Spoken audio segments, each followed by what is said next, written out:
তো hello guys, আশা করি সবাই ভালো আছো। তো কাল হচ্ছে হ্যাপি হোলি। তো বন্ধুরা সবাই সাবধানে রং নিয়ে খেলাধুলা করো, ঠিক আছে? যে রং মাখতে চাইবে না তাকে জোর করার কোনো প্রয়োজন নেই।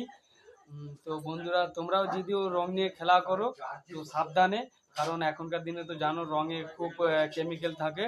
তো কারো যদি চোখে পড়ে যায় হয়তো ওই চোখটা হয়তো অনেক সমস্যা দেখা দিতে পারে। তাই বন্ধুরা তোমাদেরকে হ্যাপি হোলির জন্য মানে অনেক অনেক রিকোয়েস্ট, একটু সতর্ক রং খেলবেন। কারণ বিশেষ করে মানুষের চোখটা তো জানো, চোখটাই নষ্ট হয়ে যাওয়া মানে মানুষের সব শেষ, ঠিক আছে? তো বন্ধুরা কালকের হ্যাপি হোলি, তার জন্য আমার তরফ থেকে অনেক অনেক শুভেচ্ছা রইলো। আর কেউ যদি আমাকে রং মাখাতে চাও তো বন্ধুরা এসে আমাকে রং মাখাতে পারো, কারণ আমি রং নেব। ওকে, তো এই পর্যন্ত। তো বন্ধুরা একটু সাবধানে রংটা নিয়ে খেলাধুলা করো, ঠিক আছে?